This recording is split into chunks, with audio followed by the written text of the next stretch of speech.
My name is Cindy Clark. I am a sophomore, and I will be performing a prose. Stanley, the Magic Talking Squirrel by Jenny Lawson. When I tell people that my father's kind of a total lunatic, they laugh and nod knowingly. They assure me that theirs is too, and that he's just a typical father. And they're probably right. If the typical father runs a full-time taxidermy business out of the house and shows up at the local bar with a miniature donkey and thinks other people are weird for making such a big deal out of it. If the typical father says things like, "Happy birthday, here's a bathtub full of raccoons," or "We'll have to take your car, mine has too much blood in it," then yeah, he's totally normal. That's why whenever people try to tell me how their insane father would sometimes fall asleep on the toilet or occasionally catch the house on fire, I put my finger to their lips and whisper, "Hush, little rabbit, let me give you perspective." And then I tell them this story.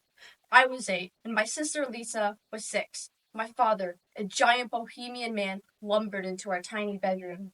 My father crouched on the edge of our bed, and Lisa and I blinked, our eyes slowly adjusting to the bright light. "Wake up, girls!" my dad boomed, his face flushed with excitement, cold, or hysteria.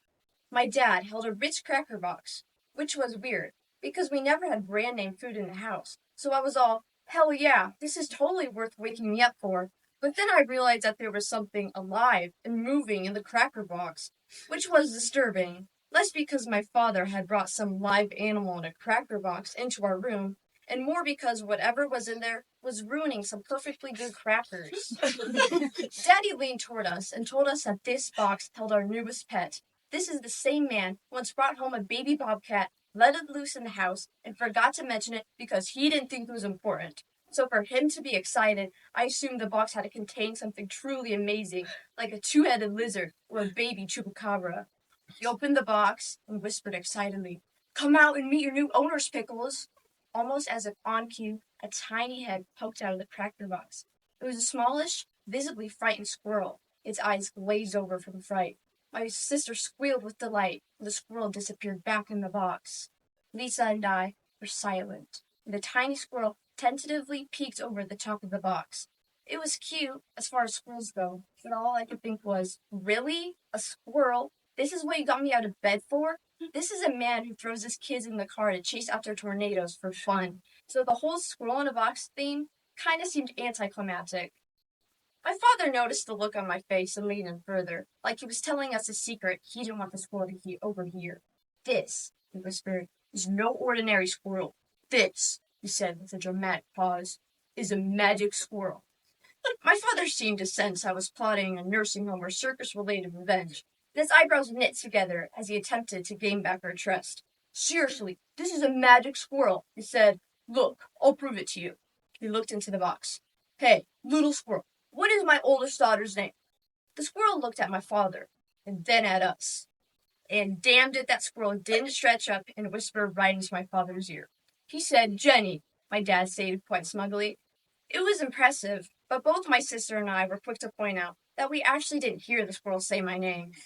My father sighed, clearly disappointed in his cynical children. "Fine," he said gruffly, giving us a frustrated huff and looking back into the cracker box. "Little squirrel, what is 2 plus 3? And this amazing, magical, wonderful squirrel raised a squirrely little paw 5 times. Immediately, I realized that this magic squirrel would be my ticket out of this tiny West Texas town. I would parlay the squirrel into money, toys, and appearances on The Tonight Show. I would call him Stanley, and I would hire a Cuban seamstress named Juanita to make tiny leisure suits for him. Just as I was considering whether Stanley would look more dashing in a fedora or beret, my father smiled broadly and ripped open the box that was hiding the little squirrel. Stanley looked strange. I dimly realized that his stomach was huge and distended. "Juanita will have her work cut out for her," I thought to myself. Then I realized that Stanley's tiny back feet were swinging awfully listlessly, and that my father's hand was stuck up inside the body of the squirrel. Fresh blood was drying on my father's sleeve, and my mind struggled to piece together what was happening. Then I realized that this was, more likely, a squirrel my father had found dead on the road, and that he had sliced it open and decided to use as some sort of grotesque hand puppet well, from the very bowels of hell. Lisa giggled and stuck her hand right up the bottom of the dead squirrel. The strain had been too much for her fragile little mind.